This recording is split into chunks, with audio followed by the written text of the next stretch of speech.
Black Star Network is here. Hold no punches. I'm real revolutionary right now. Black power. Support this man, Black media. He makes sure that our stories are told. Thank you for being the voice of Black America, Roland. Stay black. I love y'all. All momentum we have now, we have to keep this going. The video looks phenomenal. See, there's a difference between Black Star Network and Black-owned media and something like CNN. You can't be Black-owned media and be scared. It's time to be smart. Bring your eyeballs home. You dig?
Today's Wednesday, February 28th, 2024. Coming up on Roland Martin Unfiltered, streaming live on the Black Star Network.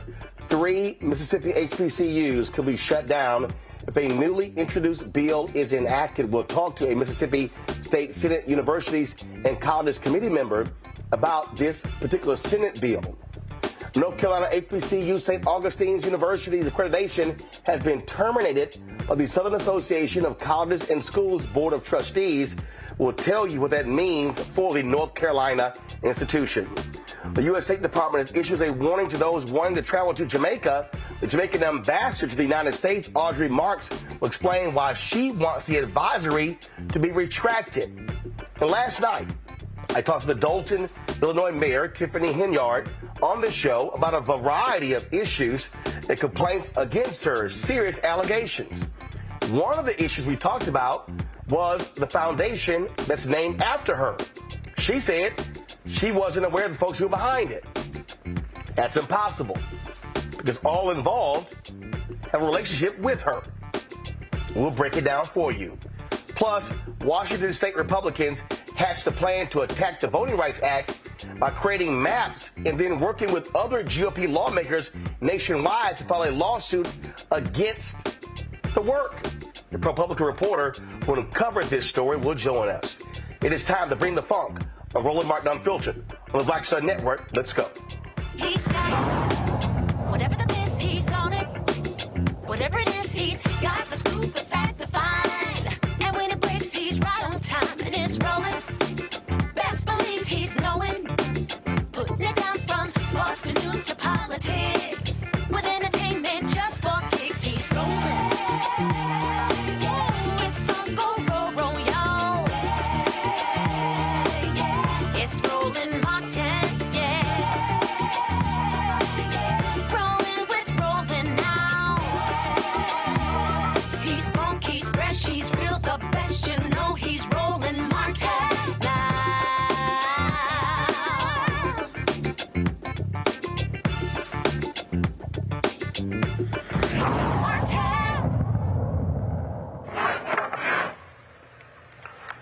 A number of folks in Mississippi are concerned regarding a new Senate bill that could very well lead to the closure of several HBCUs. State Senator John Polk believes the state's 8 public universities are too costly, and closing 3 will save the state millions.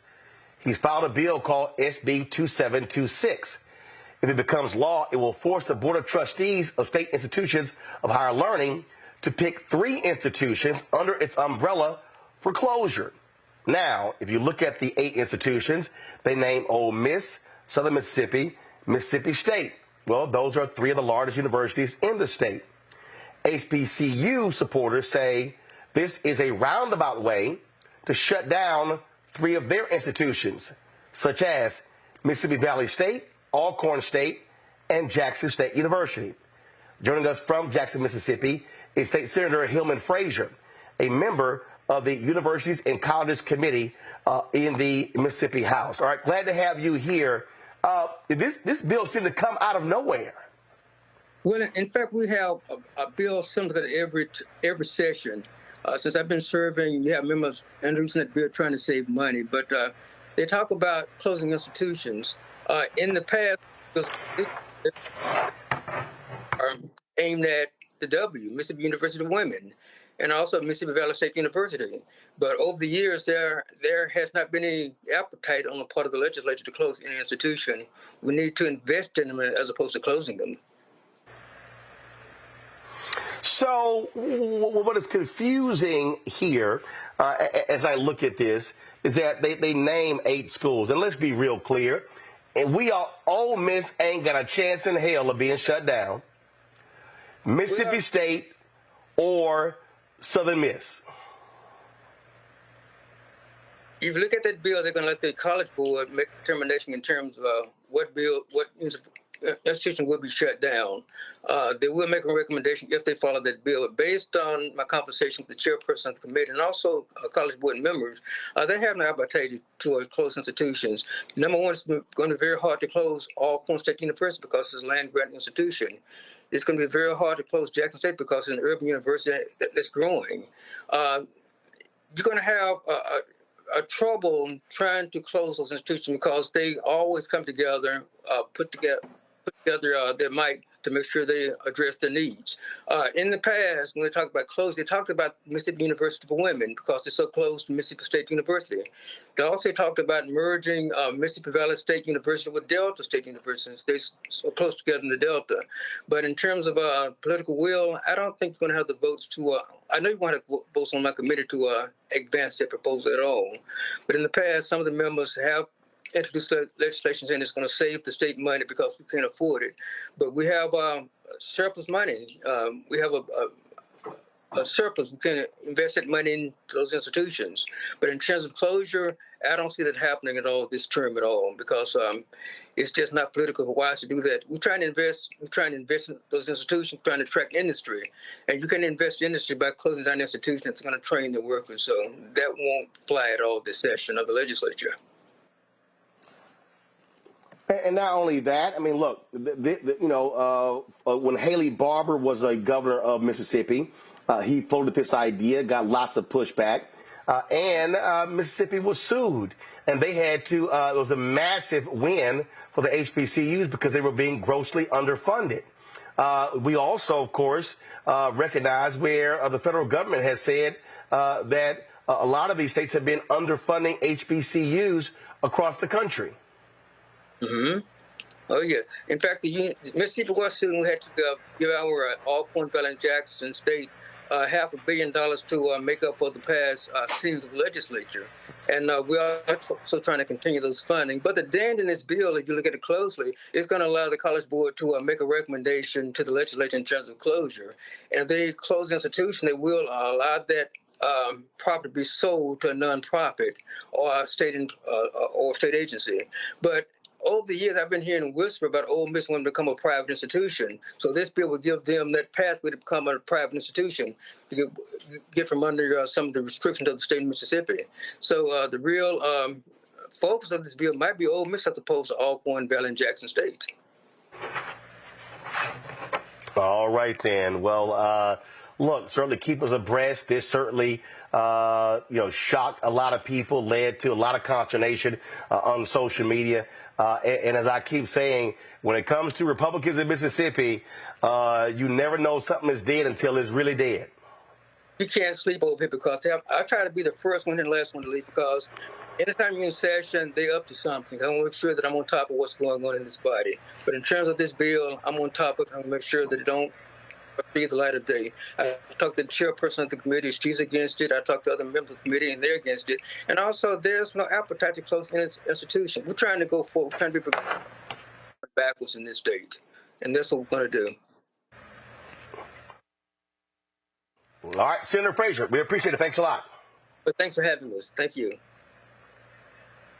On our panel, Rebecca Carruthers, Vice President, Fair Election Center out of D.C. Erica Savage, founder and host of the Reframed Brain podcast, also out of D.C. Glad to have both of you here. I mean, look, Rebecca, the thing that I just said there, we have to be extremely careful. What we are seeing from Republicans across this country, Mississippi, Tennessee, Alabama, Georgia, Florida, Arkansas, Washington State, Iowa. I mean, I don't care what we're talking about. That is targeting HBCUs, targeting voting rights, targeting civil rights. And so we got to stay on constant alert all across this nation. You know what, Roland, you're absolutely right. We're seeing one particular political party. We see a particular ideology that is hell-bent on making sure that people of color, that Black folks in this case specifically, aren't able to vote, or even to make sure that that our institutions are being shut down. As we know how important Alcorn State is, Jackson State is, and Mississippi Valley State is for Black folks in Mississippi. But here's the thing that I also want to caution viewers is that this might be the banana in the tailpipe, because one of the other things that's before the Education Committee right now is changing up the formula for K through 12 public schools in Mississippi, which could pass and will have very disastrous results for Black students attending public schools in Mississippi. So while I think it is alarming that the three of the HBCUs in Mississippi are included in this proposed bill, I just want to warn viewers that there's actually something worse that's coming that could very much pass the Mississippi legislature. You know, Erica, I was, it's so funny. This little loudmouth on YouTube, I call her bad lace front hairstyle, you know, did a video talking about me and others like D.L. Hughley meeting with Vice President Kamala Harris. And I had to call this fool out because I said, well, it wasn't a private meeting considering I posted photos of the dinner. And so I go on this fool's Instagram page, and all of these people running their mouths on there talking about we not going to vote, you ain't nothing but a shield, trying to get us to support Democrats. And I'm sitting here going, okay, so you don't see what's going on. Here you got Republicans in Mississippi. They ain't shutting down Ole Miss, Mississippi State, or Southern Miss. So if you got 8, those 3 come off. It's 5 left. So we got to be diligent to understand it's targeting HBCUs. This is the same state that would not fund the water issue in Jackson, Mississippi. This is the same state where the governor openly said when he was the state treasurer, he purposely ignored requests from Jackson, Mississippi. Then again, we talk about what's happening, Republicans are doing in Alabama, in Florida, in Georgia, in Tennessee, in Texas, in North Carolina, in South Carolina, in Iowa, in Maine, in Idaho, in Washington State, in Oregon, all over.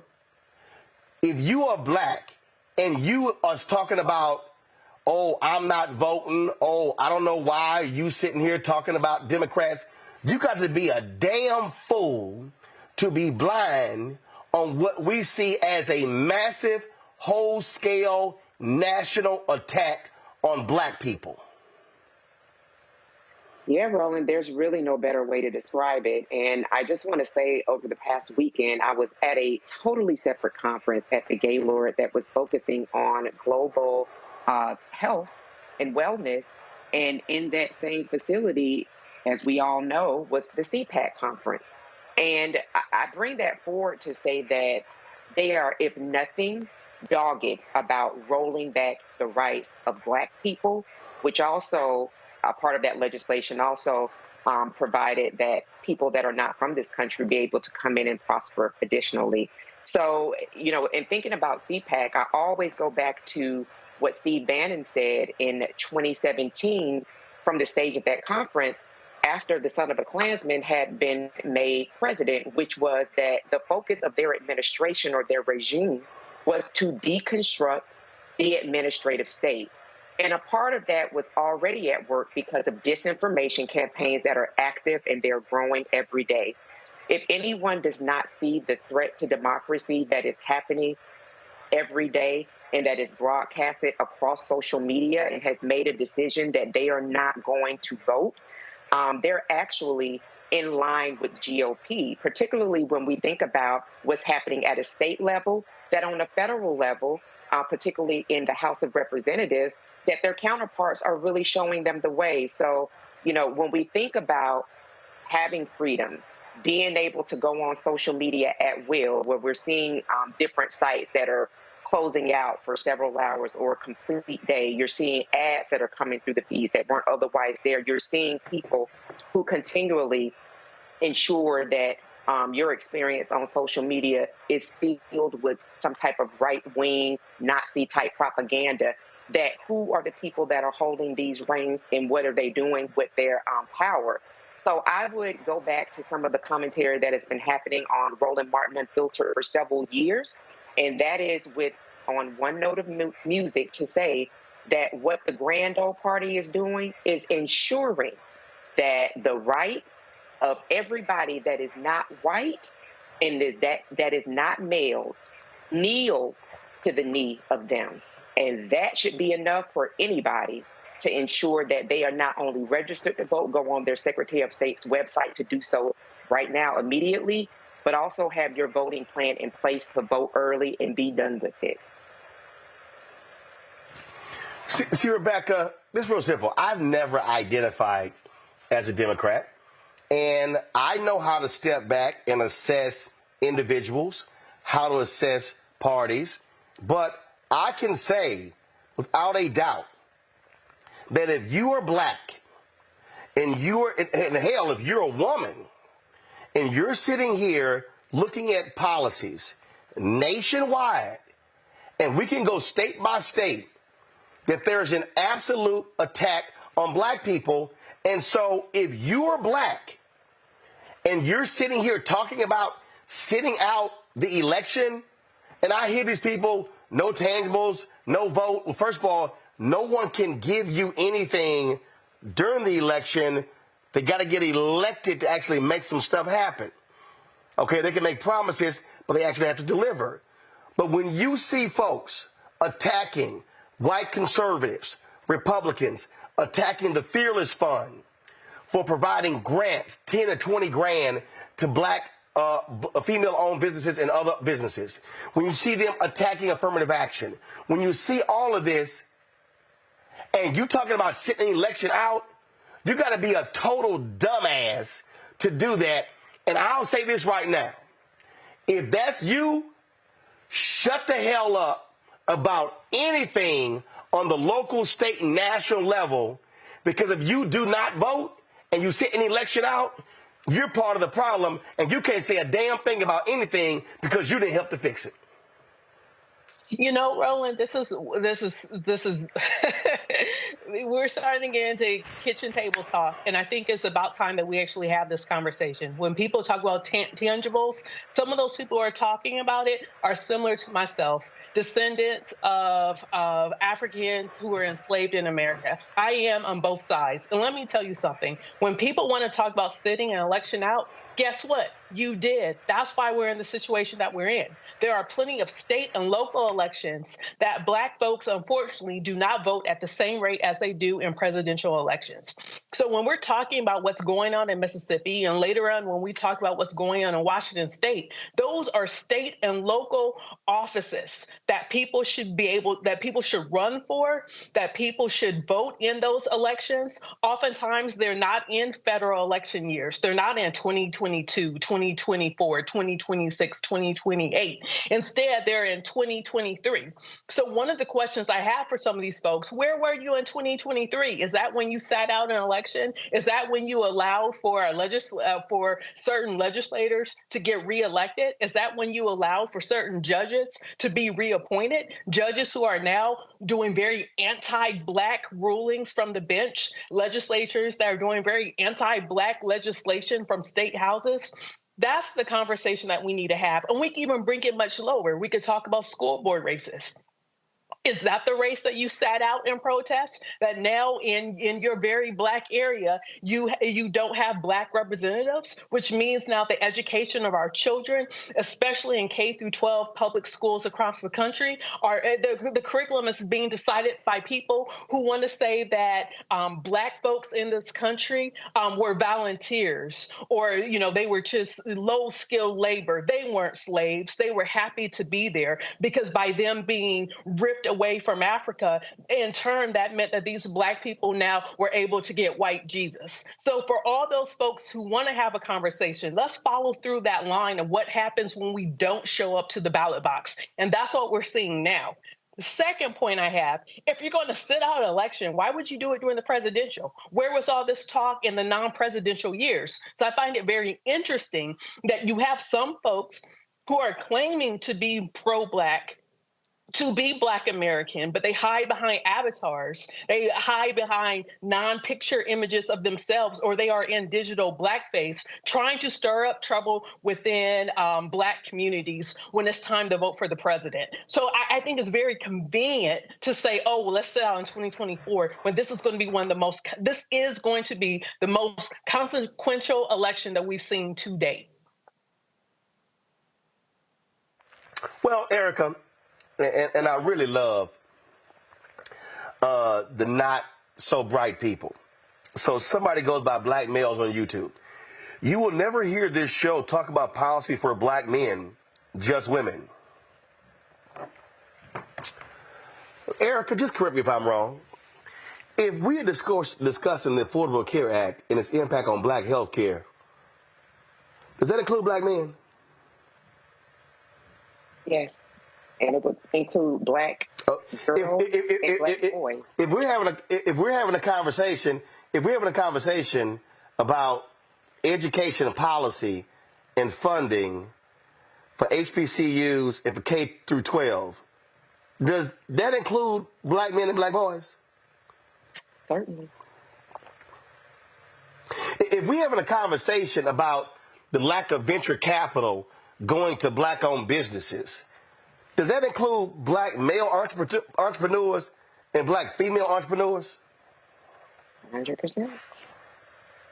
Yeah. In fact, Erica, if we're having a conversation, if we're having a conversation about black maternal health care, doesn't that impact black men? Because if it's their wives, mamas, nieces, daughters, cousins having the baby, and if those black women are having black male babies, does that impact black men? 1,000%. So you see why some of these black men who love to whine and complain sound stupid when they say, well, you're not talking about stuff that we care about or impacts us. Every single thing that we talk about on this show impacts black men and black women. You got to be a really dumb black man not to understand that.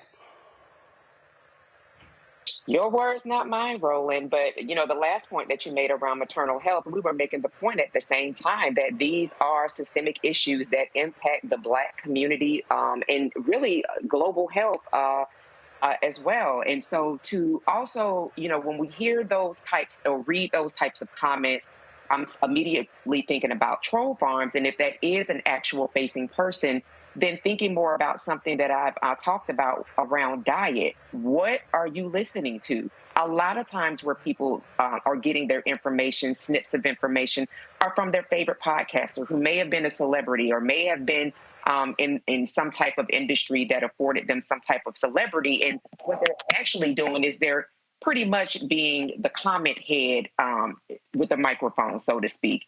And so, questioning where people actually are getting their information from, what are they reading, who are they listening to, those are the types of things that are really important, because that sounds like a point that was parroted from somebody who was misinformed. And unfortunately, we know that misinformation travels much faster, casts a much wider net than the actual truth does.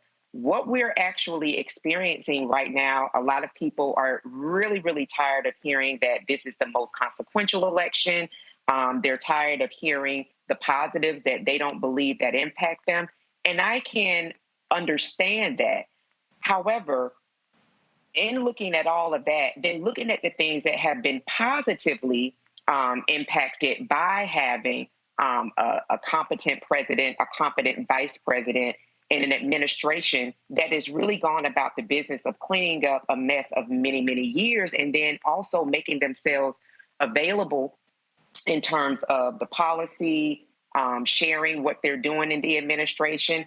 And so those are things that we did not experience 4 years ago. So I think that in terms of people that completely share what is popular on social media, that really speaks to what people's diets are. And if people don't see by now that really elections are not about celebrity, elections are about protecting what you've worked for. Well, I'm going to say right now, what we're dealing with are a lot of people who spend their time listening to fools. And I'm going to say it right now. If you are listening to any podcast or any show or anybody in your circle, and they are saying, man, that voting don't do nothing, don't accomplish nothing, stay at home, immediately turn because you are listening to a fool. All right, y'all, when we come back, we're going to talk about a variety of issues, including we're going to stay in Mississippi, where the federal government has said that Mississippi has federal prisons, that are absolutely violating the 14th Amendment with their heinous conditions. We will unpack that when we come back on Roland Martin Unfiltered on the Black Star Network. Check this out. Joe Biden and Kamala Harris are investing a record $7 billion into HBCUs. Billions for campus improvements, grants, and debt relief. Billions more for HBCUs. Endless possibilities for us. When you talk about blackness and what happens in black culture, we're about covering these things that matter to us, speaking to our issues and concerns. This is a genuine people-powered movement. There's a lot of stuff that we're not getting. You get it, and you spread the word. We wish to plead our own cause. Too long have others spoken for us. We cannot tell our own story if we can't pay for it. This is about covering us. Invest in black-owned media. Your dollars matter. We don't have to keep asking them to cover our stuff. So please support us in what we do, folks. We want to hit 2,000 people, $50 this month, raise $100,000. We're behind 100,000, so we want to hit that. Y'all money makes this possible. Check some money orders. Go to P.O. Box 57196, Washington, D.C. 20037-0196. The Cash App is $RM Unfiltered. PayPal is R Martin Unfiltered. Venmo is RM Unfiltered. Zelle is Roland at RolandSMartin.com.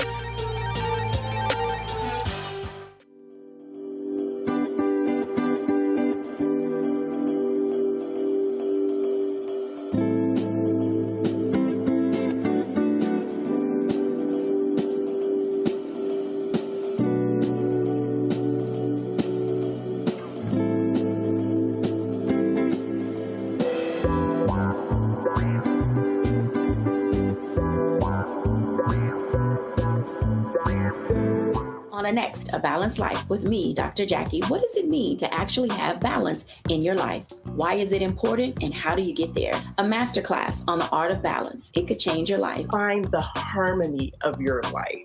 And so what beat can you maintain at a good pace? What cadence can keep you running that marathon? Because we know we're going to have high levels, we're going to have low levels, but where can you find that flow, that harmonious pace? That's all next on A Balanced Life on Black Star Network.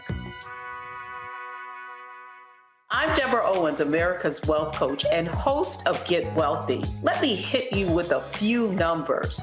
African Americans spend 9 times the amount on ethnic beauty products and yet only own 1% of the beauty supply stores.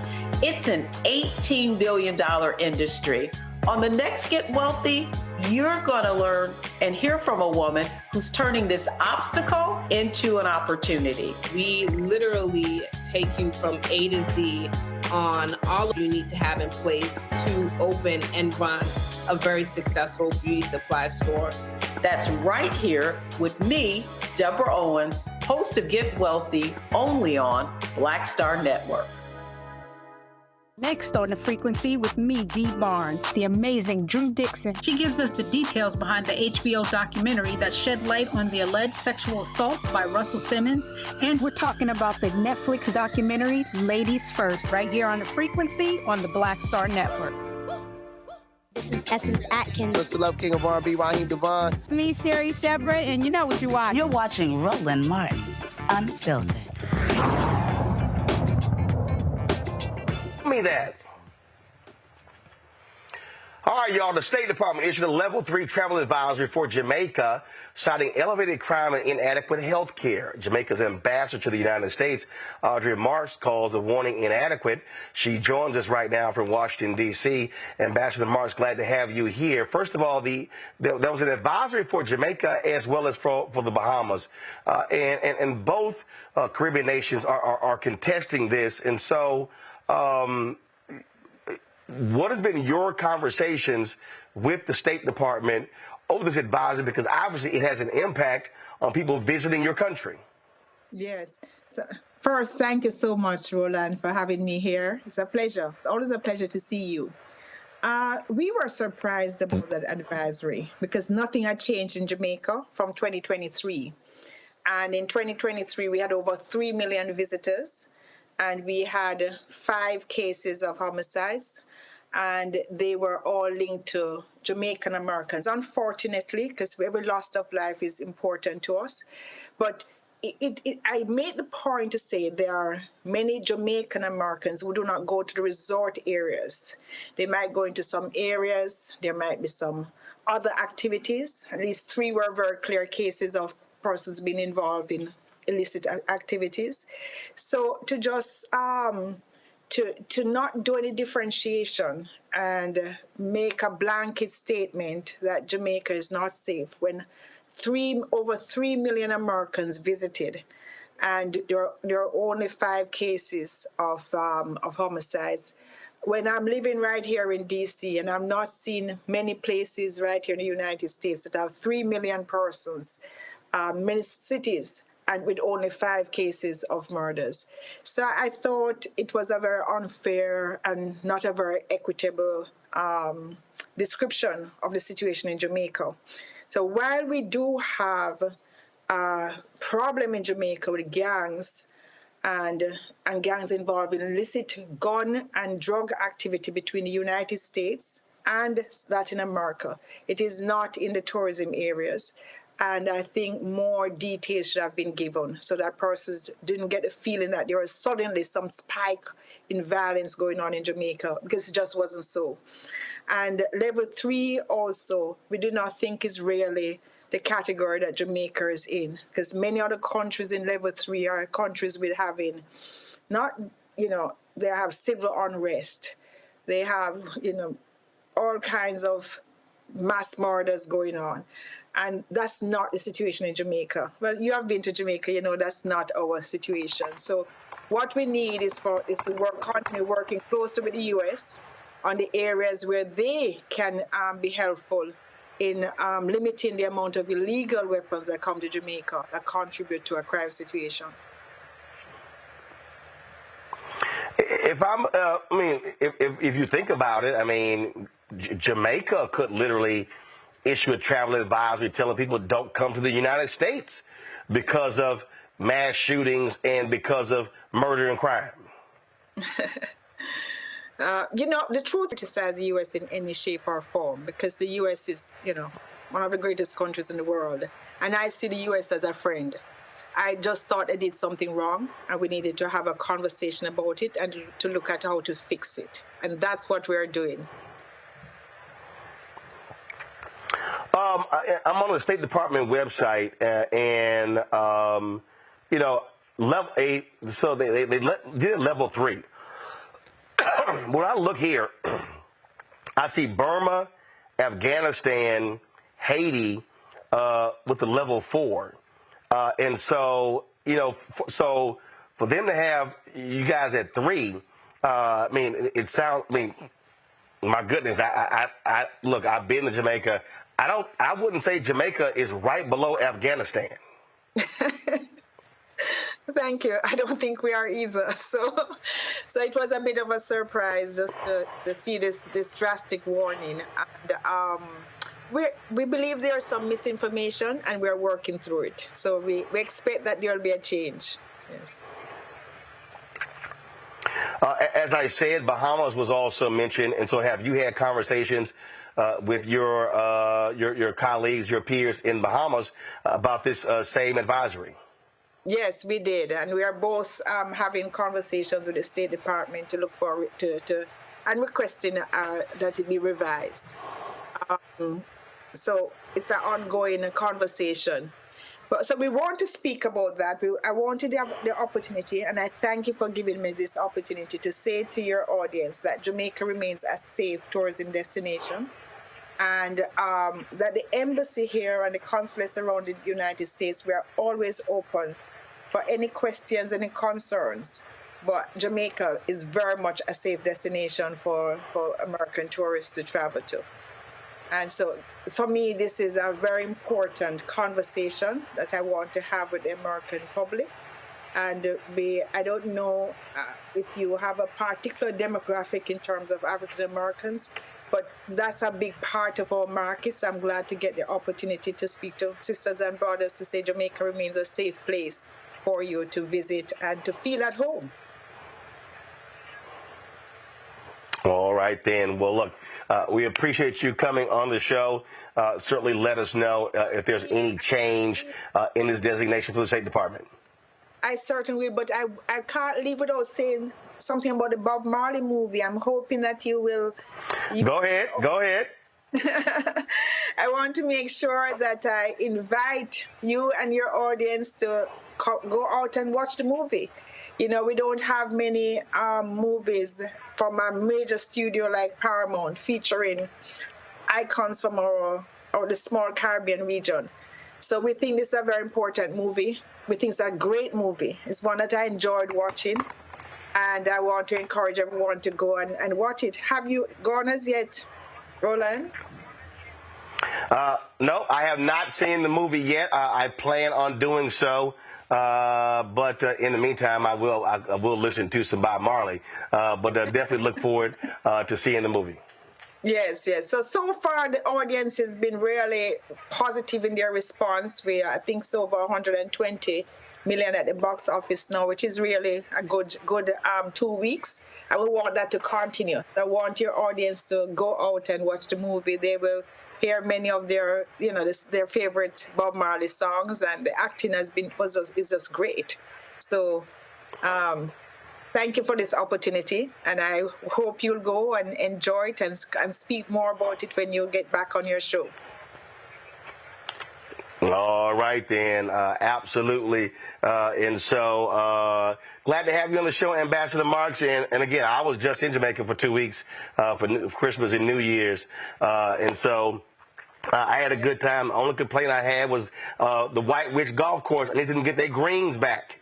That's the only complaint I had.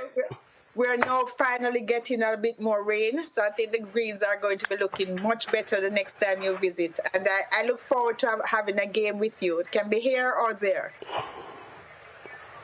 All right. I'm always up for some golf. I appreciate it. Thanks a lot. All right. Take good care. Bye-bye. Thank you. Erica, this is, people watching may go, okay, hey, this is no big deal. But the reality is when you are a nation like Jamaica or the Bahamas, and tourism is a significant part, these travel advisories from the State Department are significant because that could harm the countries economically. Oh my gosh, the economic reverberation would be devastating for Jamaica. And so it was really good that you had Ambassador Marks on the Roland Martin Unfiltered show. That's one thing that people can count on, particularly with this Black media platform, that you are absolutely going to hear from the person. So I'll add that in as an asterisk so people know that we heard straight from the ambassador of Jamaica, representing the government of Jamaica. So, yeah, the economic impact is quite serious, particularly when you have an advisory that also points to their healthcare system, which I thought was really interesting considering the fragile healthcare system that we have here in the United States. So to have, again, the ambassador come on, for her to have provided a fact sheet, for her to be able to talk directly to not only Americans, but to Jamaican Americans and share more information around the travel advisory that was issued, and then also elicit the help of Blacks and Jamaicans to actually remedy this and to please continue to support the country. So this is what you get when you do watch Roland Martin Unfiltered. And I think it was important that she did come on and say that live.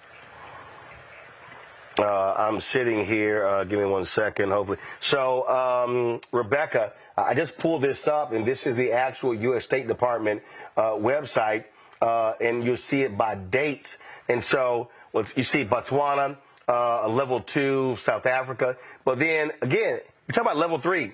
So Lebanon gets a level 3. Looks like they've lowered the Bahamas down to a level 2. Saudi Arabia has a level 3. They still have Jamaica at a level 3. Burma, Myanmar is at level 4, do not travel. Papua New Guinea is at level 3. Iran is a level 4. Nicaragua, Niger are at a level 3. And so, look, I absolutely understand why Ambassador Marks would be concerned about that. You know, Roland, oftentimes U.S. policy has a lot of subterfuge. And what I'm trying to figure out, if this is really about the quote unquote increase in crime claims that none of us here really think is so in Jamaica, or is this because last year an American diplomat, who was being sent over to Jamaica, their same-sex spouse wasn't afforded diplomatic immunity that normally the wife or husband of a heterosexual diplomat would be afforded. So I wonder if this is in retaliation for what happened last year, or if the United States is really trying to say that there's an uptick in crime in Jamaica. But level 3 seems very, very high, and it doesn't make sense. So I'm trying to figure out, what exactly is going on. Is it really about what the U.S. said, or is there something below the surface that's going on? Yeah, because like I'm sitting here and I'm looking at, come on guys, go back. So St. James Parish, Montego Bay, they're saying do not travel. I'm not quite understanding this, and so they are, again, like I say, I was there for 2 weeks, and we look at this travel advisory here. They lay out country summary: violent crimes such as home invasions, armed robbery, sexual assaults, and homicides are common. Sexual assaults occur frequently, including at all-inclusive resorts. I mean, I'll be honest with you, that also sounds to me like the United States. Absolutely. Just saying. All right. Go ahead, Erica. Say it again. Now, and to add in the healthcare perspective, it definitely sounds a lot like the United States, to your point, Roland. All right. Going to a break. We come back. Say it again. Say it again, Rebecca. As a Black woman, I would rather give birth in Jamaica than give birth in the United States. I think the likelihood of having a successful and healthy pregnancy is a better outcome in Jamaica than the U.S. And that is indeed an issue in this country. All right. Got to go to a break. We come back. We're going to talk about horrid prison conditions in Mississippi. Also, last night I talked to the mayor of Dolton, Illinois on the show. And I asked her about criticism about a foundation that's named after her. She said she had no involvement with it, didn't know who was behind it. But that's kind of impossible. I'm going to explain right here. Don't forget to support us in what we do. Be sure to join our Bring the Funk fan club. See your check and money orders at P.O. Box 57196, Washington, D.C. 20037-0196. Cash App, $RM Unfiltered. PayPal, R Martin Unfiltered. Venmo is RM Unfiltered. Zelle, Roland at RolandSMartin.com. Roland at RolandMartinUnfiltered.com. We'll be right back. You heard why we're marching, and it's really a launch. It's not even a march. We're launching That's right. a 42-week campaign. March the 2nd at 10 o'clock in Raleigh and 33 other state capitals and the District of Columbia.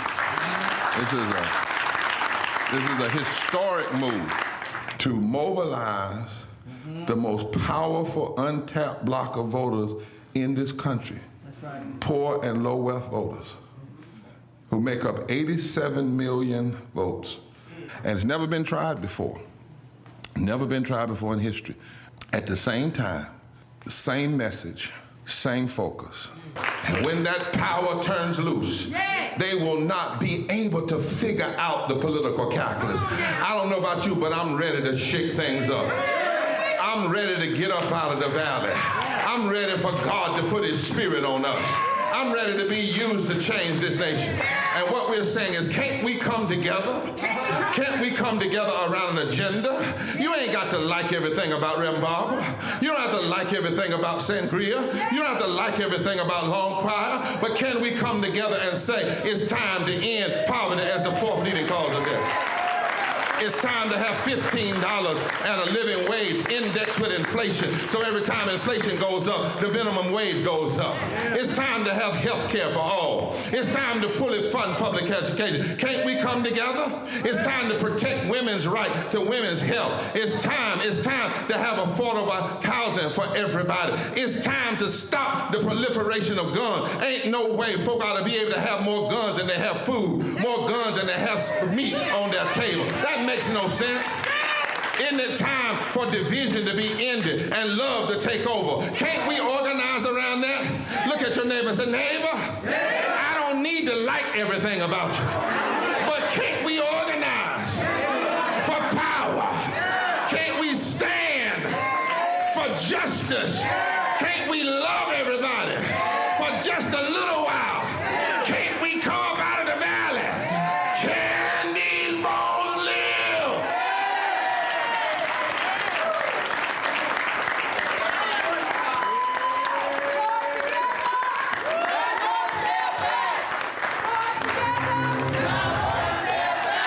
Farquhar, executive producer, Proud Family. You're watching Roland Martin Unfiltered.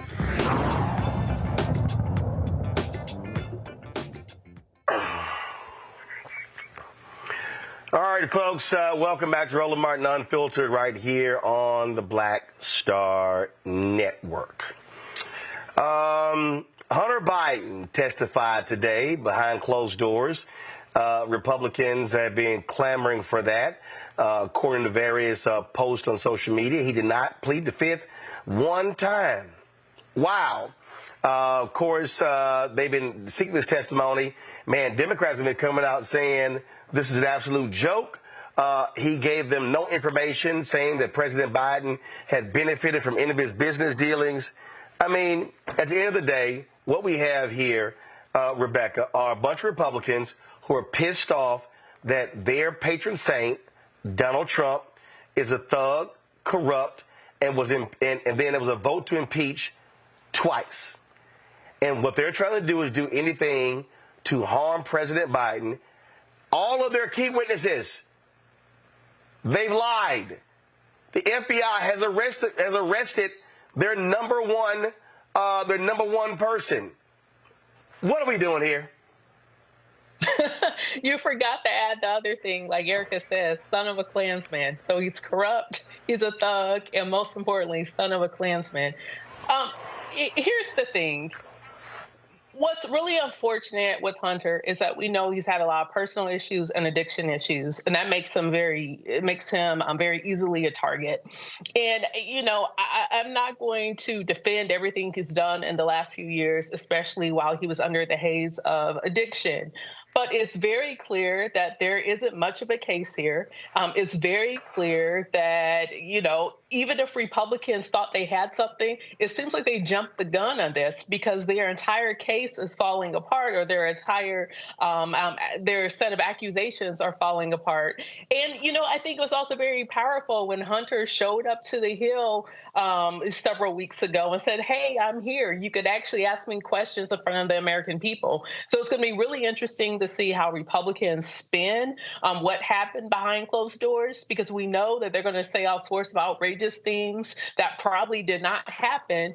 But, you know, I don't think voters who are undecided are going to decide how they're going to vote based upon Hunter Biden.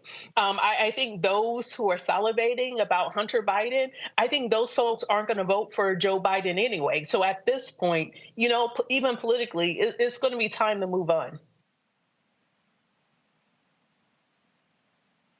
Well, it's going to be time to move on, but the reality is they're not going to move on because they desperately want this to wound the president for November, Erica.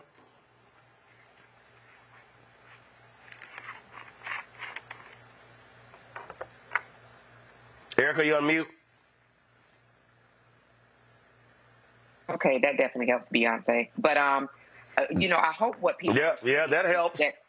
I hope what people are seeing, to use a Republican term, is that this is a nothing burger, and that Republicans are lazy, and that they are welfare kings and queens. There is so much work to be done in the year 2024 for this country, preventing government shutdowns, paying bills. There's a lot of work to be doing, policy. There are things to be doing, but this is what Republicans want to tie their time up with, much in the same way that their Lord and Savior, Donald Trump, the son of a Klansman, does. So I think that people noticing patterns would see that the pattern is that Republicans do whatever and whoever needs to be done to please their master. They're not about what they were actually elected and hired to do, north of $175,000 a year. They're there with the policy, legislation, and ideology of one person in mind. So I think, if anything else, this should really be more confidence for people to ensure that they make sure that they firmly reject the lazy, the welfare movement behavior of Republicans, and make sure that they go out and vote throughout this year. Well, what we also have is the U.S. Supreme Court bailing Donald Trump out after a Court of Appeals 3-0 vote said, no, dude, you ain't got immunity. Well, this happened today when the Supreme Court granted him cert. They're going to hear of the case whether he has immunity on April 22nd. This right here, Erica, is totally bogus. The bottom line is they didn't have to make this decision. Remember, they initially opted not to hear the case. It went to the appeals court. They made a decision. Now they go, oh yeah, we'll go ahead now and listen to the argument. Totally bogus. What this now does is delays the case, and then now Donald Trump, the case will not happen likely until after the election. And let's keep in mind, this deals with him trying to overthrow the election. Clarence Thomas has not recused himself, and so he doesn't have the guts to do what Ketanji Brown Jackson did, recusing herself. And so this is a win for Trump, and his Supreme Court is giving it to him by taking oral arguments on this case for April 22nd. And why the hell do you need 2 damn months to prepare arguments on this whole deal? They argued before the circuit court. This is all about delay, which was Donald Trump's goal. Absolutely, so that he can be back in a place to retain power. And so that is why, 2 months, but he paid the price in years ago when he made sure that 3 Supreme Court justices were on the court, and then that those that were that could continue to be bought off, like Clarence Thomas, were continuing to be paid. So to me, this is why it's important. And we've talked about this on this show for several years now, paying attention to the courts, the influence of the courts, how the courts have usurped the power and the authority of what we do as people who put elected in office. And so all of these things tie together. And so, one would have to kind of keep a memory of these things, but I liken it to anybody that pays attention to sports.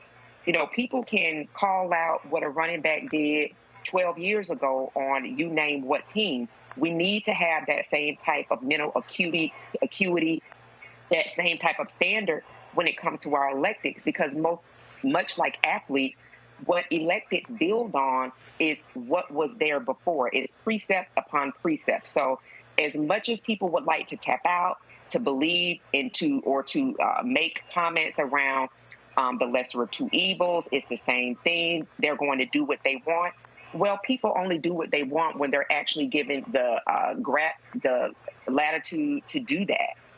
But we actually have the power to ensure that there is an account, that people will have to pay attention to for making decisions like this. So, again, this goes back to our own political activity and how we're involved. I mean, look, what we're facing here, Rebecca, is clear. And that is a court that is trying to help Donald Trump. Let's keep in mind The Supreme Court heard and ruled in 3 days Bush v. Gore. They don't need 2 damn months.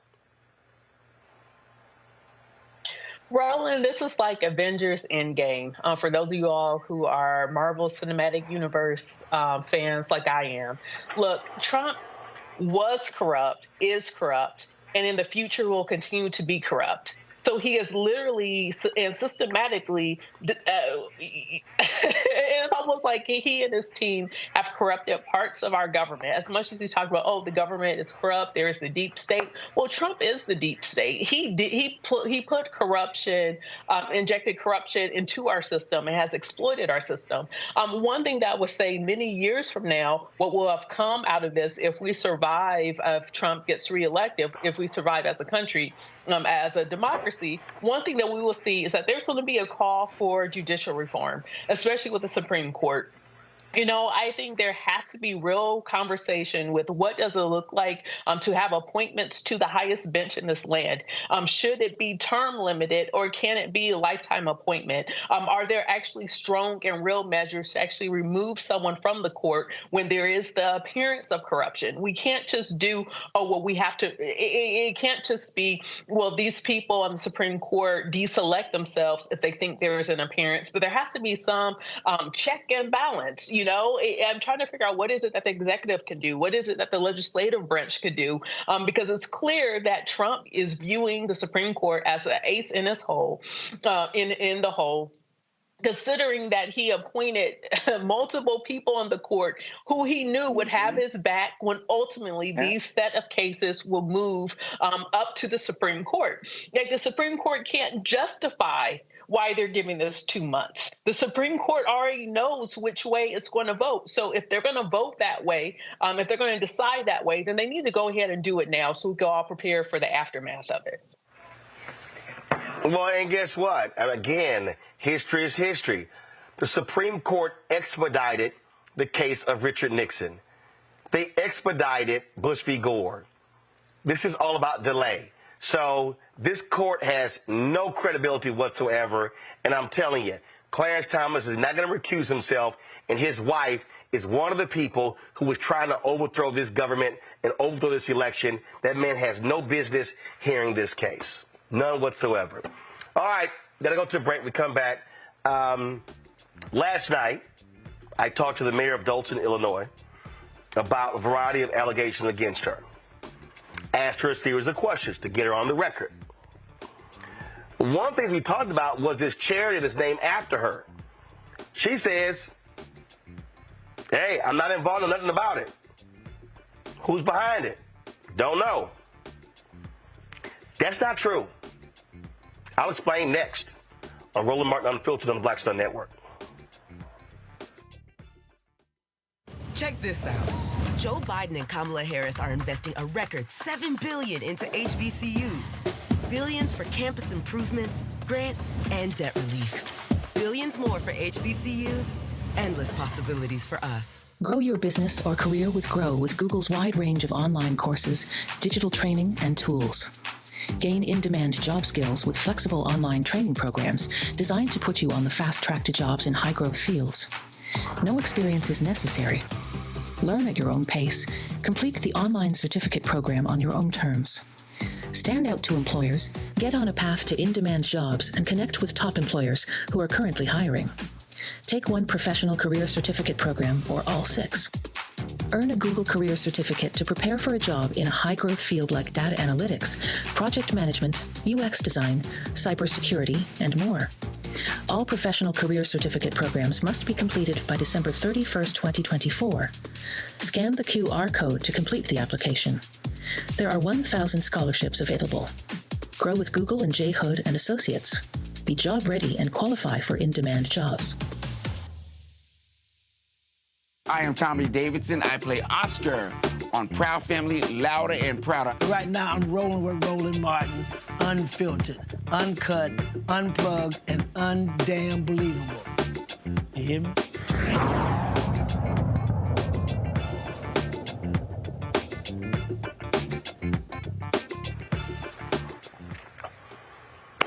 right, folks, last night on Roland Martin Unfiltered, I talked to the mayor of Dolton, Illinois, in an exclusive interview about a variety of allegations against her. She's got national attention, a lot of critics out there with regards to how she's operated as the mayor of Dolton as well as the supervisor of Thornton Township. One of the issues we talked about was this charity, Tiffany Henyard Cares Foundation.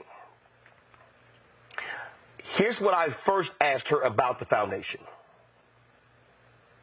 You have a charity that, from the Attorney General's office, as I understand they sent a cease and desist letter to your foundation? I don't know nothing about that. I'm not crazy. I'm not You have deranged. a Tiffany Henyard Cares, your foundation. So the Attorney General's office hasn't reached out to you regarding your foundation? So I want to set the record straight. I don't have a foundation. I am a supporter of anybody that's struggling with cancer. My mom had breast cancer, and I'm always push anybody that has that. If someone uses my name to push their charity, or if you say this is Tiffany T-shirt, people gonna buy it. Because right now I'm considered what? Clickbait. People make money off of my name by views. So you just say my name. You say you don't have a foundation. I do not. And that's why I tell everybody, go do your research. I'm not on anything. Okay. I followed that up a little bit later in the interview with this. So I'd asked you before we went to the break. I talked about again this charity and the Illinois Attorney General's office. This is from CBS affiliate there. Says that the accusation comes at the same time the Illinois Attorney General's office told Henyard's charity multiple times in recent months to stop improperly soliciting donations because it had not registered with the state as required by law. And you say that's not your charity. Correct. Okay. So were you ever? So show the video here. 'Cause I'm trying to understand this here. So this is a video of you marching with the charity. So what is this? So what they're not telling you is we literally walked to Springfield to create a bill to help anybody that suffered from cancer, whether it's the village of Dolton, Thornton Township, and then I increased it to the state of Illinois. And that bill will help people by giving them $10,000. And that's a bill that we actually are initiating, and we're still working on it. When I went through the Republican states, the Republican areas, we didn't have any issue. Everybody was on board because everybody is suffering from cancer or know someone that passed or is actually going through it. So that was the whole purpose of the walk, to basically bring awareness and bring people together. That's what the whole purpose of it is. But if you had, so there were folks with signs saying Tiffany Henyard Cares Foundation. Who was that? What do you mean? It's everybody. Everybody was there. No. What I'm saying is, what is the Tiffany Henyard Cares Foundation? You said it's not affiliated with you at all. Correct. Well, what is it? So someone made up a foundation. They named it after me, and they like my work that I do in the community, and it's called Tiffany Henyard Cares. So we all went. But they weren't registered. Have you contacted them and told them you can't use my name improperly? Well, my lawyer's handling a lot of that stuff, so all I can tell you is that I'm not the one on anything. That's the only thing I can tell you right now. So I'm just trying to answer to the. So you're saying there's a foundation that's not registered, but it has nothing to do with you? Correct. That's true. Okay. So you're not aware of any of the work that they've done, money that they've raised, anything along those lines? Correct. Okay. Okay. So she said in the interview that the foundation was not hers. This is from a council meeting. I'm doing, and I'm really, really big on, that's dear to my heart, is I'm real big on a cancer foundation. I have created Tiffany Henyard Cares Foundation, and what that entails is helping everybody within the 17 municipalities with services, such as well services and resources, such as if you need help paying for chemo, radiation, your medicine, your wigs, your prosthetic, your breast, things of that nature, even helping you in housing. Because I know firsthand how that feels to just not have help when my mom had breast cancer. So I want to make sure that I put that out there to the public and to everybody, that it goes to any 17 municipality. You cannot live in Chicago to benefit from this foundation. It's strictly for for people that live in the 17 communities. We are doing a cancer walk October 4th, and how this room was filled. I will hope you guys will come out for that cause. We will start right at Food for Less parking lot, and we will walk west going across the Unity Bridge, and we will walk 15 miles. So anybody that's up for the challenge or that feel they can make it, please show up. You can walk, ride, or drive. And yes, we got bikes, we have motorcycle clubs, we have all kinds of people that is joining us in this movement, because you never know when you need this resource as well. So always be about the cause. Last but not least, even though I know we got another meeting, the kids' Halloween dance party will be Sunday, October. So now I'm confused. In that video, in a council meeting, and I'm about to play the intro again, Mayor Henyard says, I have created a foundation. Press play. Doing and I'm really, really big on, that's dear to my heart, is I'm real big on a cancer foundation. I have created Tiffany Henyard Cares Foundation, and what that entails is helping everybody. So she says, I have created the Tiffany Henyard Cares Foundation. We pulled the article of incorporation. Pull it up. Now, when I asked her about this, she said, someone made up a foundation. Okay, someone. Here's the problem. The registered agent of the foundation is a Keith Freeman. Keith Freeman works for the city of Dolton. If you look at the boards of the directors, there are 5 people. Kamal Woods, Pamela Earhart, Carmen Carlisle, William Moore, Cheryl Schranz, S-C-H-R-A-N-Z.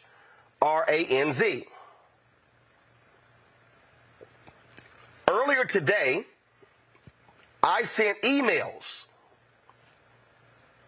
to Carmen Carlisle, who is listed as an assistant to Mayor Henyard for the city of Dolton. I sent an email to William Moore, who's listed as head of housing for the city of Dolton. So now I'm confused. Then I pulled additional information. Cheryl Schranz apparently is a vendor of the city of Dolton, and she has the tow yard contract for the city of Dolton. Again, this is where I'm confused. So, I also sent an email to James Farrell, who is the head of communications for the city of Dolton, asking, are Dolton city employees listed below involved in the Henyard Cares Foundation board? No response. Moore didn't respond. Carlisle didn't respond. Keith Freeman didn't respond. I did send an email with these questions to the PR staff for Mayor Henyard, and pull up their response, please. This is a statement attributed to Mayor Henyard. Pull it up. I recognize there are questions surrounding my association with the Tiffany Cares Foundation. Allow me to clarify. While the foundation's purpose deeply resonates with me due to personal experiences witnessing my mother's battle with cancer, I want to emphasize that I have never held a position on its board, nor am I involved in its daily operations.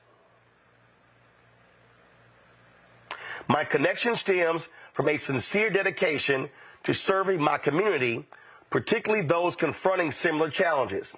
it's important to note that while my likeness is being used for the cause, I am not in an authority or operative position within the organization.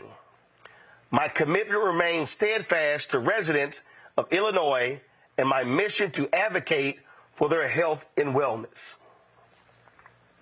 Okay, I get that. But here's what I'm trying to understand. The mayor says, I'm not involved in his operation. I have no position. According to the Articles of Incorporation, she's correct. But the 5 people who are involved, 3 of them work for her,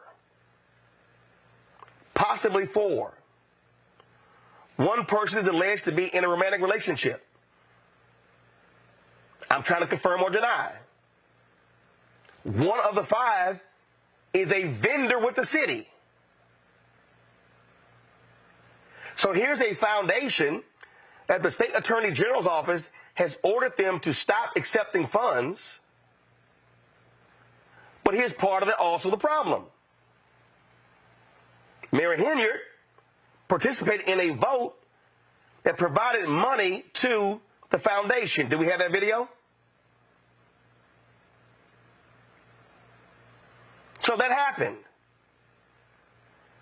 So how do you then say in a meeting, I have created a foundation, and in the same meeting, you are describing what the foundation is going to do?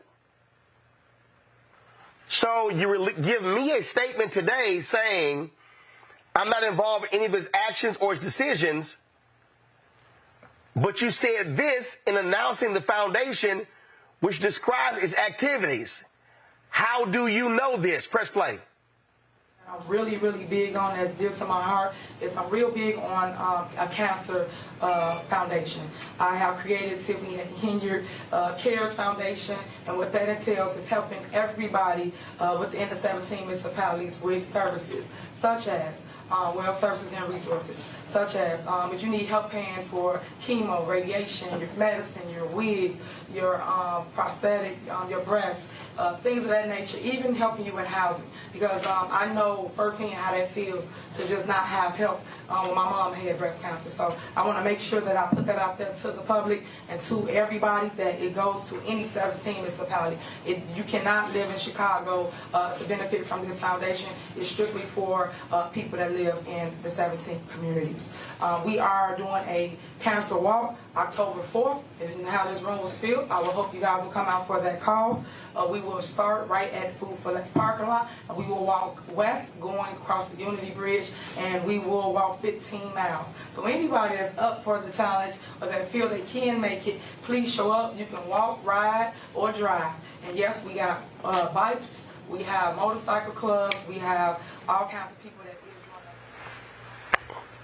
running. So here's the problem that has not been clarified by Mayor Henyard. And I did respond to her people, and I said, this statement does not, first of all, the email that I sent, I said, I have some additional questions regarding the Tiffany Henyard Cares Foundation. I laid out, and I said, my understanding is that Keith Freeman is the Dolton village manager. Does Henyard have a personal relationship with Keith Woods? Is Pamela Earhart her assistant? Is Carmen Carlisle a trustee of Thornton Township? Is William Moore the housing director at Dolton? Is Cheryl Strands a vendor with Dolton and is the official tow yard? I said, now last night, Mayor Henyard said she wasn't aware of who was behind the foundation. How can that be the case with all of these connections? Please provide me an answer. We will be doing this story tonight at 6 p.m. They responded. And I responded. This statement does not answer the questions I posed.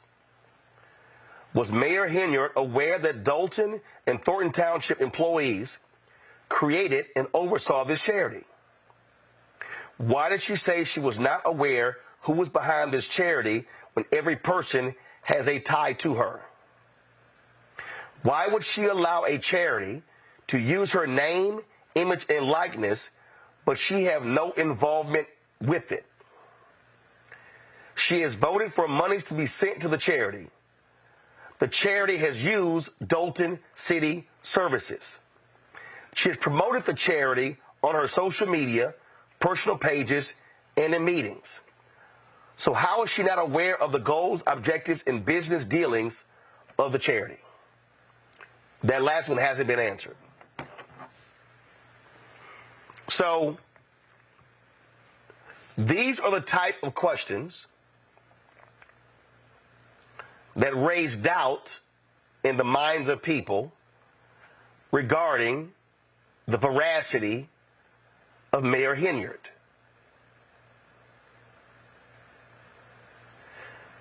It also raises some fundamental conflicts of interest. If you are the mayor of Dolton and the village manager is a subordinate of yours, how is he the agent of a nonprofit that bears your name?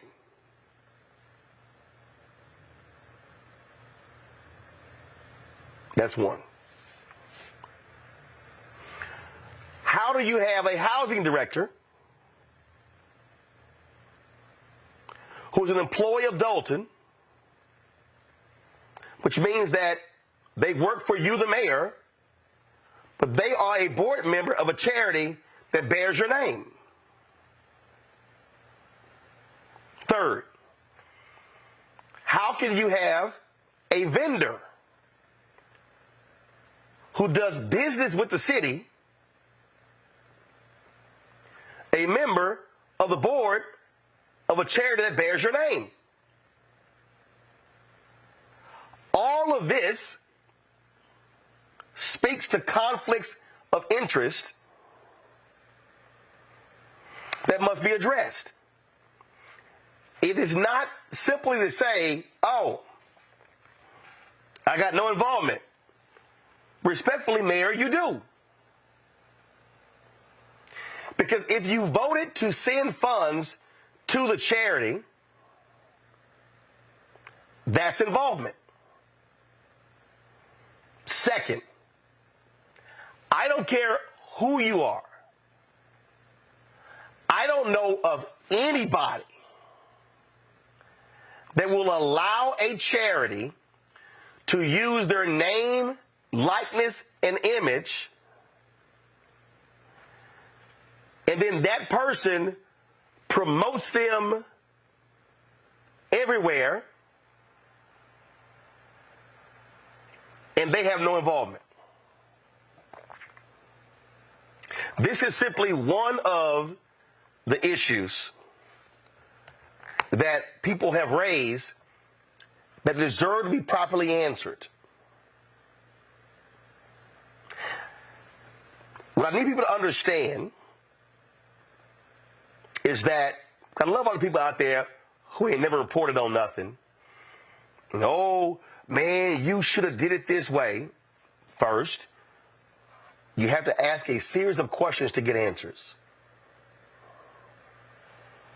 And now you come back with, okay, there are contradictions in the answer. I need Mayor Henyard and her team to come back and answer all of these questions. And I have some additional questions, and I'm sending them. And the mayor said last night that there were bills at the city council purposely did not pay. I'm sending her team an email that are going to list several vendors that the council said pay that have yet to get paid. That in itself is a contradiction of what the mayor said last night. In all of this, what is required is the truth. Mayor Henyard said, I'm putting the truth out. All the information is out there. I'm being transparent. I will say right here, regarding this foundation, this is not transparent. It does not pass the smell test. There is no way you can have a foundation that bears the name of the mayor of Dolton, Illinois, the supervisor of Thornton Township, where the registered agent is the village manager of Dolton.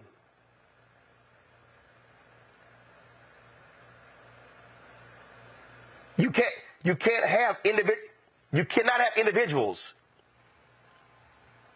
associated with this foundation who literally are working for the city that you are over. And so I will give Mayor Henyard and her team additional time to answer these questions. But I have a lot more questions. So a number of things that was said last night in the interview, I'm going to need answers to, because based upon additional research, there are a variety of contradictions in what we were told last night on this show and what we know today. I'll let y'all know when we have more information. I'll be right back on Roland Martin Unfiltered on the Black Star Network. You heard why we're marching, and it's really a launch. It's not even a march. We're launching. That's right. A 42-week campaign. March the 2nd at 10 o'clock in Raleigh and 33 other state capitals and the District of Columbia. This is a historic move to mobilize the most powerful untapped block of voters in this country. That's right. Poor and low wealth voters who make up 87 million votes. And it's never been tried before. Never been tried before in history. At the same time, the same message, same focus.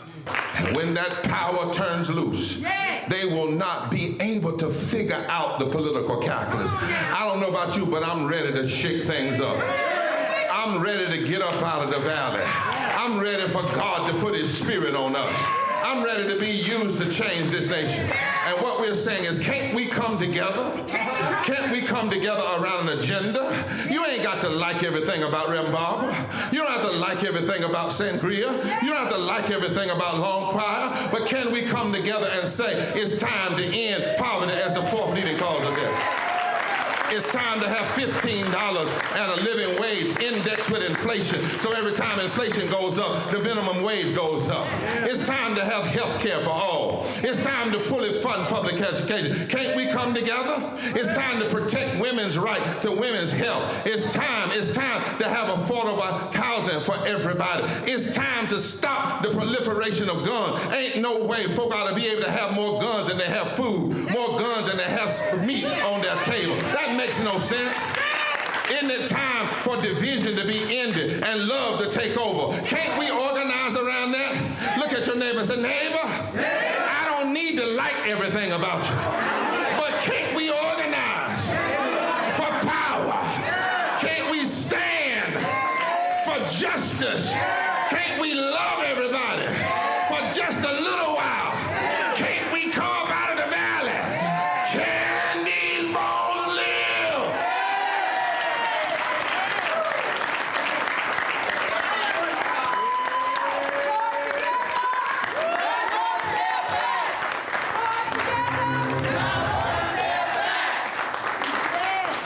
Me, Sherry Shepard, with Sammy Roman. I'm Dr. Robin B., pharmacist and fitness coach, and you're watching Roland Martin Unfiltered.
like we tried to tell you, Republicans across this country are doing all they can to destroy the Voting Rights Act.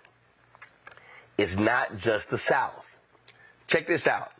ProPublica has a great story where in Washington State, State Rep Paul Graves came up with a plan to scrap voting rights from people of color. The article in ProPublica is called Republicans Hashed a Secret Assault on the Voting Rights Act in Washington State.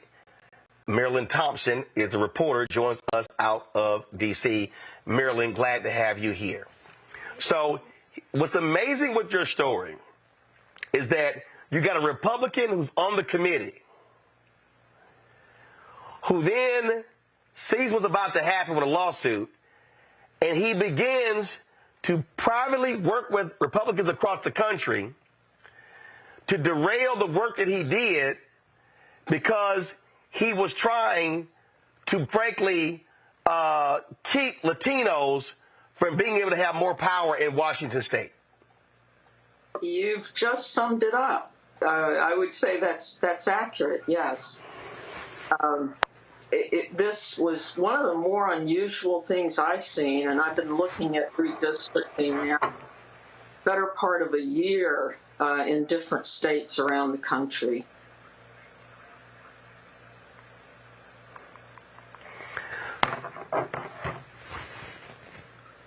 Did we lose Marilyn? Is she still there? I'm still here. Okay, got it. All right, cool. All right, no, I thought we had lost your audio. All right, so what was interesting here is that here Latinos soon, they were like, wait a minute, our voices are being stifled, and they actually won the case, but this guy was trying to prevent that from actually happening, so they knew what they were doing. They knew that they were messing over Latino voters, but they were trying to still hope that the federal courts and this conservative Supreme Court would let them do it. Yes, exactly. I mean, the sad thing for people of color is that the delaying tactics that you see in a case like this are just stunning.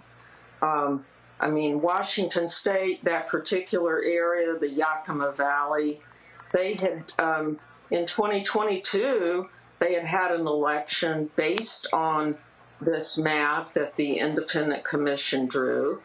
And so the judge had left that map in place, even though that map had to be a clear violation of the Voting Rights Act.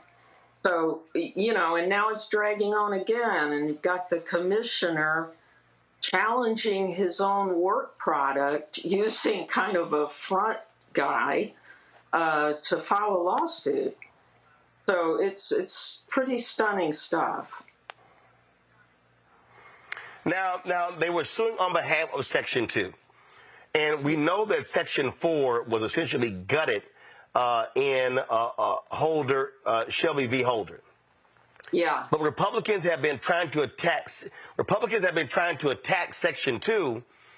Well, people have to understand, Section 2 is how we got the additional congressional seat in Louisiana, in Alabama, and they were trying to gut Section 2 in Arizona as well.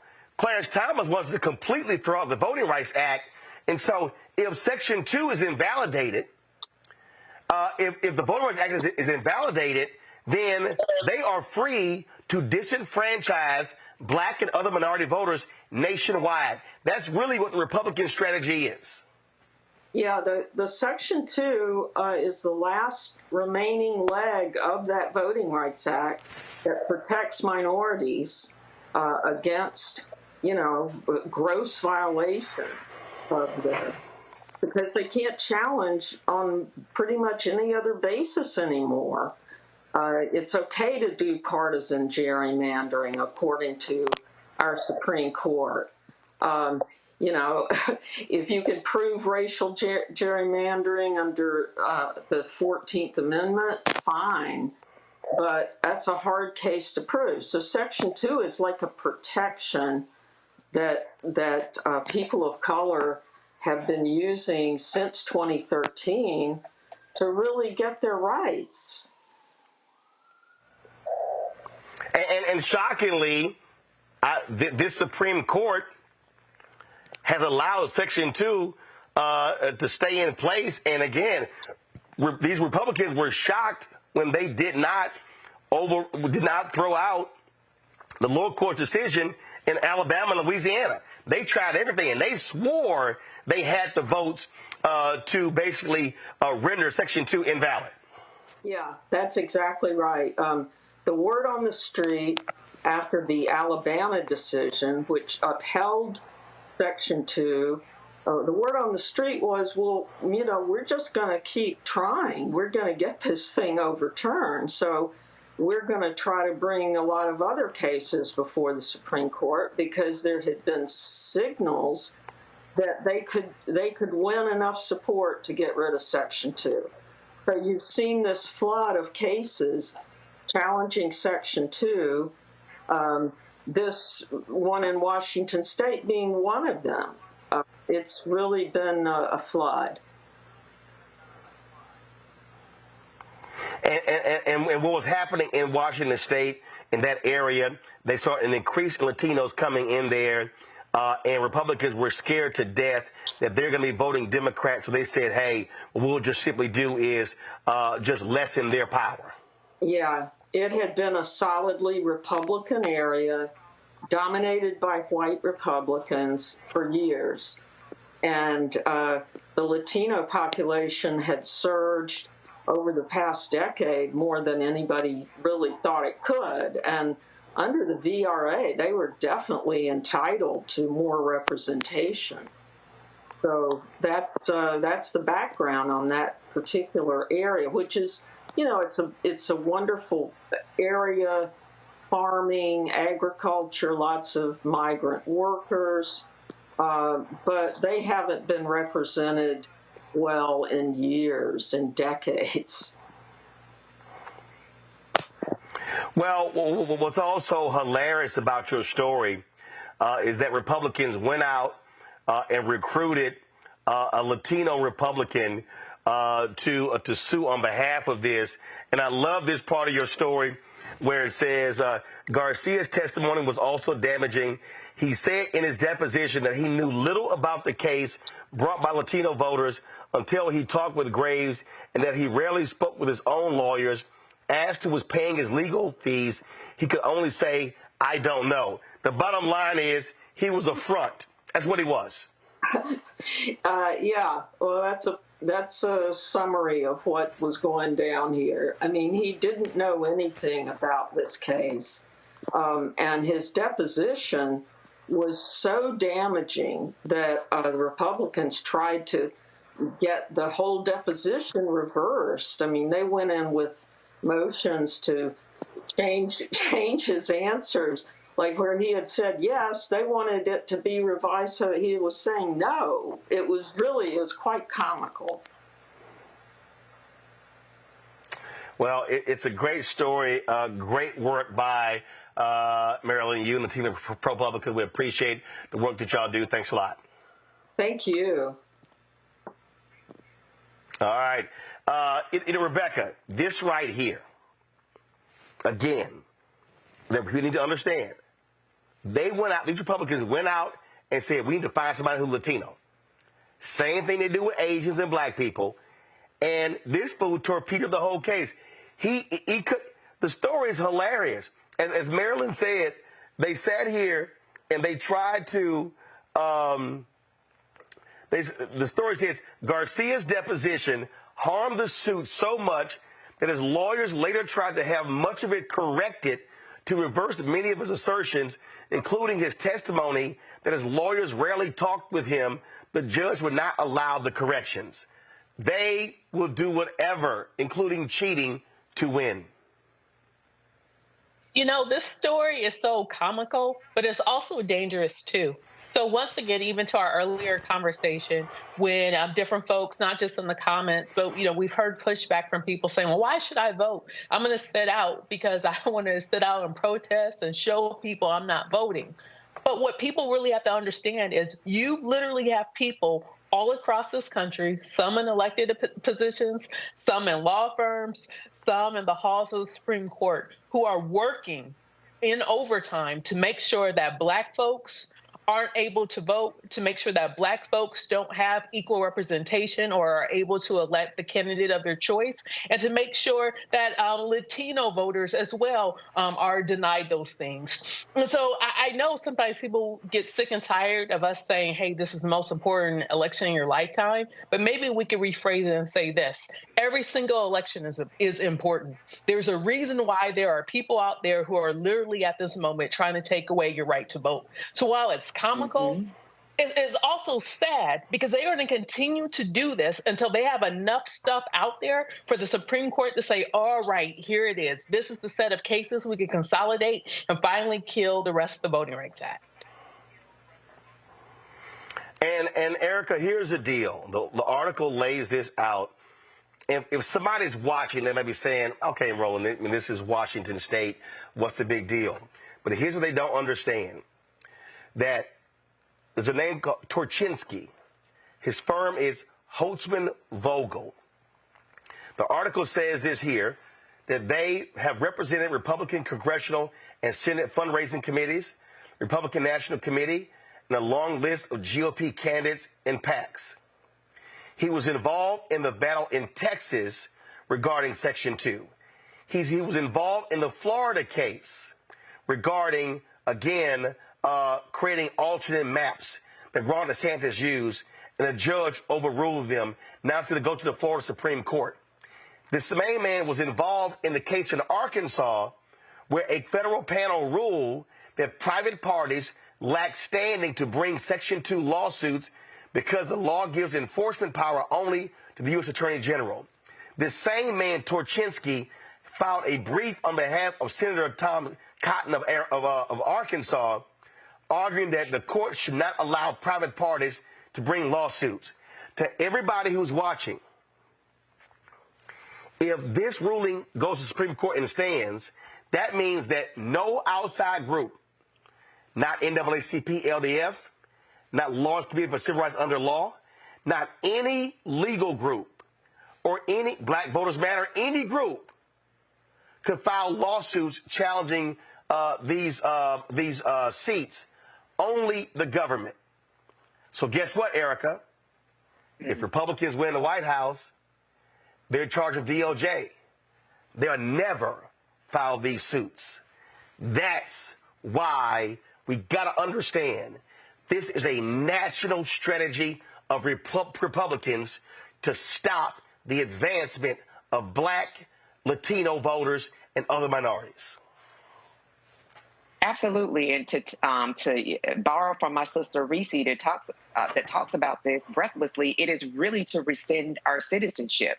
And when you think about the BRA and what the BRA affords, not only Black people, but people throughout this country, that if that Section 2 is successfully dismantled, all of those groups that you named, Rebecca, the work that you do to ensure fair elections, all of that work comes to a halt. So now when people look around and they talk about what are the legacy groups doing, who's working for us, we could really look around and echo and say that those institutions that we've seen for 30, 40, 50, 60 plus hundreds of years have now been decimated. And then thinking about the Department of Justice under a Trump regime, this is the same Department of Justice that they did not want to have a database of police officers who were harming citizens. So we have to take all of this into account, because what we have been afforded is a benefit, prices paid, of people who are no longer with us and some that are still with us. So to think about in 60 plus years that all of that could be reduced to zero, who do we look to actually move us to a place where we have some type of restoration or we're able to engage again?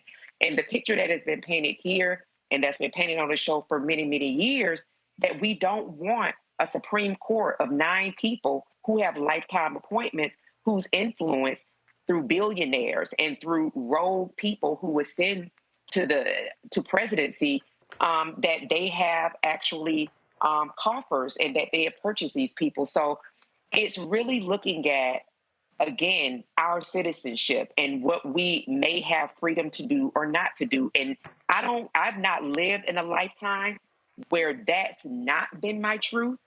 You know, outside of what is being said on social media, I don't ever want to live in a lifetime where that is my truth, because I don't know that I have the strength of a Harriet Tubman. I don't know if I have the strength of a Coretta Scott King. I don't know if I have the strength of a Sojourner Truth. So those are the things that we need to think about in terms of the freedoms that we are afforded, however flawed they are. Vote. It absolutely matters, because we could be looking in the not too distant future of not being able to do that, and then having to fight to have some type of restoration to be able to participate in the voting in as a free country. Well, what they also don't understand is this here. If you sit your ass at home and the other side wins, they now control state rep seats, state Senate seats, state Supreme Court seats. They can control congressional seats. So they then can put their people in power.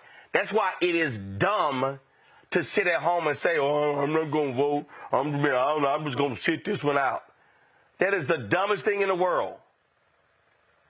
But go ahead and be stuck on stupid. And then watch them invalidate Section 2. Absolutely. And Roland, I could just add one thing that Marilyn did put in this piece, that she said that it was a covert act. But we have to recognize that these acts, we talk about it on this show breathlessly all the time, that they are very overt in their actions. They have said it, they have messaged it, they have put it in print, they screamed it. They are only interested in power, and they have to step over the blood of you and your children. They're not extending Medicaid. They don't give a damn about jobs. All they care about is power, their own power. And to understand that a person that has been elected, that is being paid by the same government that they don't want you to have rights in, to not have that be the engine to cause you to go and vote, that says a lot about what you actually internalize as freedom as a person that actually has the ability to vote. Roland, Rebecca, can I also add another? So here's the thing. When I think about my parents, they were born and they didn't have full voting rights.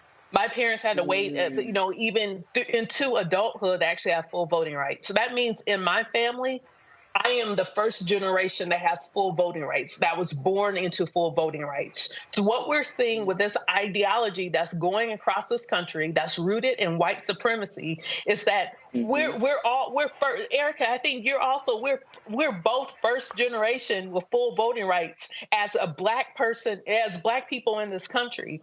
And so what we're seeing, especially on the right, is that they want to reverse that. They want to destroy, to make sure that we are the first and the last to be born into full voting rights. That's what's happening in front of us. And I really want to make sure that people are locked in and that they're paying attention, because this is happening now. This isn't a slow march, but this is a fast march to removing rights and removing full citizenship in this country to Black folks.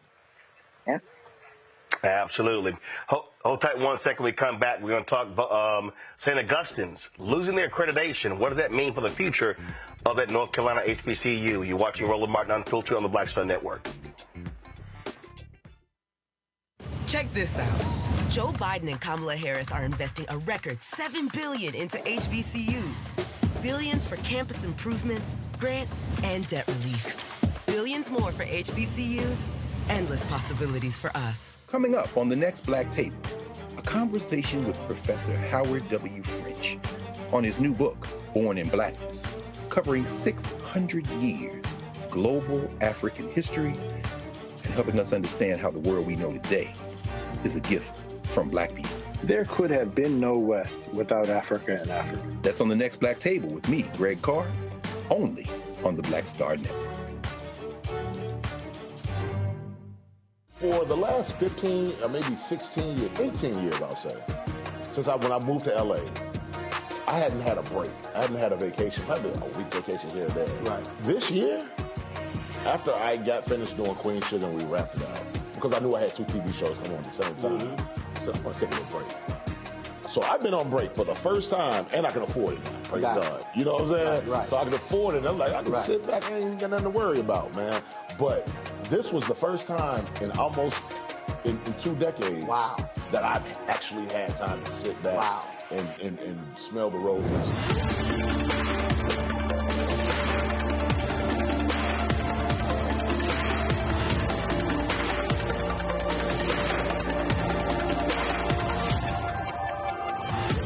Hey, it's John Murray, the executive producer of the new Sherry Shepherd Talk Show. And you're watching Roland Martin Unfiltered.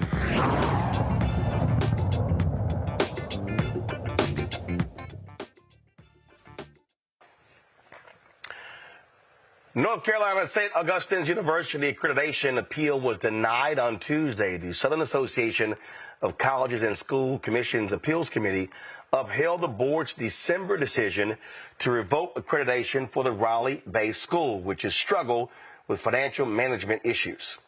The appeals committee listed several reasons to uphold the board's decision, including governing board characteristics, financial resources, financial responsibility, and control of finances. The appeals committee found that the institution failed to meet the provisions of good cause. St. Augustine's University has until March 8th to send a notice of intent to arbitrate the decision. This right here could represent a death knell for the university, Rebecca. We think back to Morris Brown. When they lost their accreditation, that means that students could not qualify for financial aid. We know that most universities, especially HBCUs, you're talking about 85, 90, 95% of a school's budget is based upon financial aid of those students. And so this is going to be some serious trouble for St. Augustine's if they're not able to keep their accreditation with this group, or maybe go to another group and gain accreditation elsewhere. But even that's going to take time. You know, and it's also very important for folks to understand what's happening with with our HBCUs as well. For many years, they have been grossly underfunded. Whether it's a private or public institution, there are certain monies that they're supposed to be receiving that they haven't received, which makes it harder to have some of the resources in place to make sure that there are certain things that you're keeping up with, because you simply don't have enough resources, enough people on your campus, in your administration, to make sure that you're meeting all of the accreditation standards. That said, St. Augustine is one of the schools that my organization works with hiring students to be democracy fellows on campus to help organize and do civic engagement in North Carolina. So this is something that I'll definitely be watching a lot because it's very important for our HBCUs, our institutions, to be strong. Because just like what Erica was saying in the last segment, with us trying to figure out if we have the wherewithal to withstand the onslaught of attacks that the Black community is now facing because of this harsh slide to the right in this country, we need to make sure that all of our Black institutions are shored up, because we're going to need everybody in this fight. And Erica, look, you got to take care of business. This is an article from the ABC affiliate here. $10 million missing from St. Augustine's financial records, new audit documents revealed. This story dropped on Tuesday from ABC 11. It says the newly uncovered audit showed during the 2021 fiscal year, the university had $10 million that was listed as unsupported. This term is used for money documented by an auditor that's been spent that the university cannot account for in its records. According to the report, the university has policies in place that require authorization and approvals for wire transfers. However, this process is frequently circumvented and often disregarded. Look, this is one of those examples where, from the university standpoint, you got to get your damn house in order. You can't just cry wolf. You can't say, "Oh my God, woe is me. Hey, alumni, please help us out." Listen, part of the accreditation is having your financials in order. There is no reason in the world why there should be $10 million that's unsupported. Yeah, that's a lot of pennies rolled up. But in looking at the financial position that the school is in, I'm also looking at the number of people that have matriculated through that as well, too. And, what that means to the people that graduated from this institution. So in thinking about the investments that were made from families that have been attending that school, alumni for generations on end, to now have a school be threatened with losing its accreditation and be pretty much in, right towards the end of many people's graduation careers there. Definitely very saddening. But, this is a far different type of situation than when you were talking about last year with the president over at Tennessee. I believe it was State University, but she was a CPA, and so they had their financials in order. Also looking at the impact that this has on employees, that there were employees that weren't paid February 9th for their payroll. So, I'm hoping that their financial situation, that this appeals process does bear out something so that it will be a benefit to the students and the people that that's how they feed their families through the school. But absolutely, ensuring that those financial documents, particularly when you're taking money from the federal government, up to 85% for those students that are students at St. Augustine University, out of the diligence for those students and then the employees, that definitely should be something that should be shored up and be taken care of throughout the year. And Rebecca, this ABC story says the audit found that key executives within the business office were not appropriately performing their job functions. Also, employees were misusing university-issued purchasing cards for personal purchases. I'm sorry. I don't care who you are, and this is the deal. It's kind of basic to me.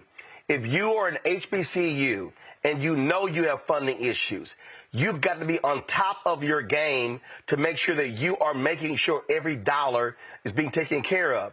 This is an abomination this is shameful, an abomination, and it's horrible for those students. It's for faculty, staff, alumni. This should not be happening.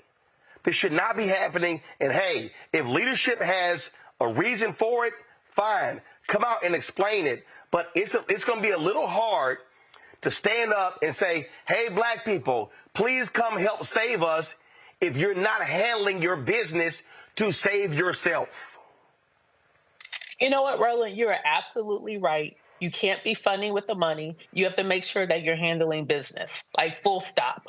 One thing that I'm also aware of is that it also costs to upgrade financial systems, especially if you're working on archaic systems and you're moving to more complex systems. Also understanding to retain an auditing firm, retaining a CPA firm, like having all those resources in place so you have proper controls so you can successfully pass auditing also takes an investment. So if you're living hand to mouth, if you're not getting the type of promised tax dollars that your institution is due, then sometimes, yes, people cut corners. Am I saying that it's right that people cut corners? I'm just suggesting here is that sometimes we have to broaden out the story with what's going on with HBCUs. It's not just a series of bad decisions, but it is a series of decisions that are compounded with lack of resources that are reliable. Yeah.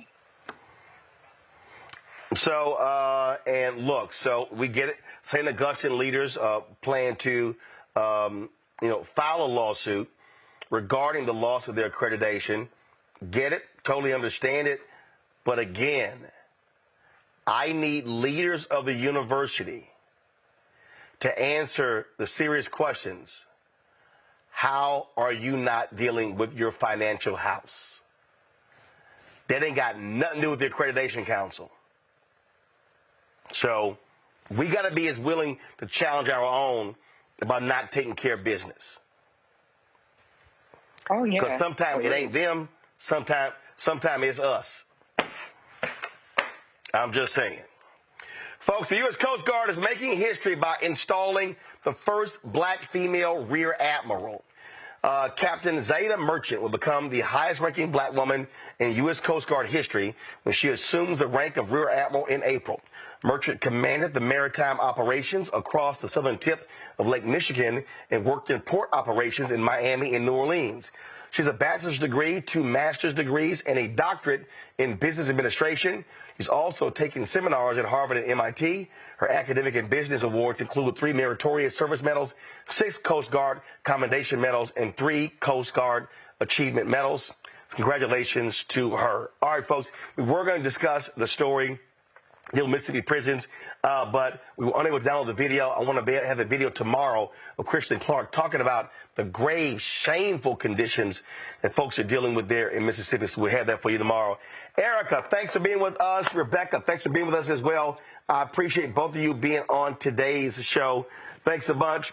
Folks, don't forget, we're doing the stuff other folk ain't doing. Oh, first of all, before I do that, YouTube people, why y'all messing around? Hit the damn like button.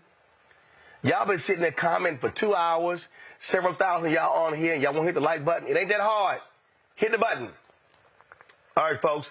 Again, support us in what we do. This is about covering the news that matters to us. And so this show, Roger Muhammad's Daily Show, the weekly shows we have, we're doing the kind of stuff that other people are not doing. And so your support absolutely matters. So please join our Bring the Funk fan club. See your check and money order, P.O. Box 57196, Washington, D.C., 20037-0196. Cash App, $RM Unfiltered. PayPal, R. Martin Unfiltered. Venmo is RM Unfiltered. Zelle, Roland@RolandSMartin.com. Roland@RolandMartinUnfiltered.com. And so don't forget, download the Black Star Network app, Apple phone, Android phone, Apple TV, Android TV, Roku, Amazon Fire TV, Xbox One, Samsung Smart TV. Folks, tomorrow I'm going to be in New York City, Susan Taylor's National Cares Mentoring Gala. I'll be broadcasting from there. We'll be carrying the gala live right here on Roland Martin Unfiltered. And on Friday, we will have exclusive coverage of the celebration of life of Mr. Harry Belafonte at Riverside Church. That will take place on Friday's show. I'll be in New York as well. And so that's what we do in the next couple of days. Thanks a bunch. I'll see y'all tomorrow. Holla! Black Star Network is here. Oh, no punches! I'm real revolutionary right now.